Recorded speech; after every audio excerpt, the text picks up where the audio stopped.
My wife, Chloe, had been cheating on me with my best friend, Austin, for 6 whole years, and I had absolutely no idea. It wasn't until her birthday party tonight. Everyone was drunk, laughing, and throwing around jokes. To be honest, I've always thought Ethan was a pretty pathetic guy. Without Austin, he wouldn't have even been able to hold Chloe's hand.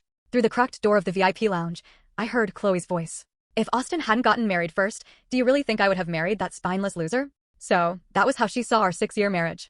I was about to kick the door open when her next words made me freeze completely. Well, you might not have married Austin, but he was the one in your bed on your wedding night. What is there to regret? My mind went completely blank. On our wedding night, I had been so drunk that I passed out, and when I woke up, the guests were already gone. It turned out someone else had taken my place in my own bed. Since they all thought I was a spineless loser, then it was time to bring in someone who wasn't. They seemed to have forgotten that Austin's wife, Victoria Sinclair, was a notorious, unhinged control freak. Once, a girl had innocently placed her hand on Austin's shoulder. Victoria ended up chasing her down 3 blocks with a kitchen knife. I wondered how she would react when she found out Austin was sleeping with my wife. I pulled out my phone and sent Victoria a Snapchat message. Austin's had too much to drink and got into a fight with someone. You need to get here right now. I put my phone away and listened as the laughter inside grew louder and more excited. Isn't it hilarious? Ethan actually thinks of Austin as his brother. Brother.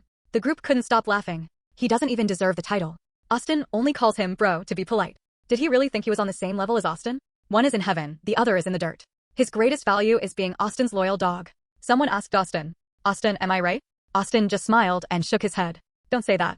After all, Ethan has been by my side for so many years. Someone immediately mocked. Austin, you're just too soft-hearted. Standing outside the door, I suddenly smiled. 8 years ago, Austin wasn't the powerful man he was today. Back then, he was just a fresh graduate, full of passion but failing at every turn. I was the one who helped him start his business. Later, when his company faced bankruptcy, I emptied my life savings to save him. At that time, Austin patted my shoulder. Ethan, you are my brother for life. As long as I have a bite to eat, you will never go hungry. He said it so sincerely, and I believed him. But I never expected this brother of mine would steal my wife. And treat me like a dog. More laughter echoed from the room. But honestly, Chloe, you're pretty pitiful too. The one you love is Austin, but you ended up marrying Ethan. Who could ever accept that? My fists slowly tightened. Chloe, my wife. We had been married for 6 years. I always thought she was just naturally cold and distant. But it turned out her heart had never belonged to me. Chloe spoke in a careless, bored tone. If it weren't for Austin, I wouldn't even know who Ethan was.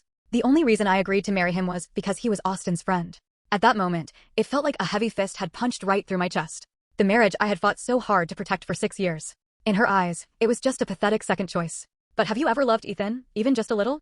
Chloe exaggeratedly covered her mouth and burst into hysterical laughter. How could I ever love him? He's just a doormat. The pain in my chest was suffocating. Someone chimed in. If Ethan ever found out, wouldn't he completely lose his mind? 2. Chloe's merciless words stabbed into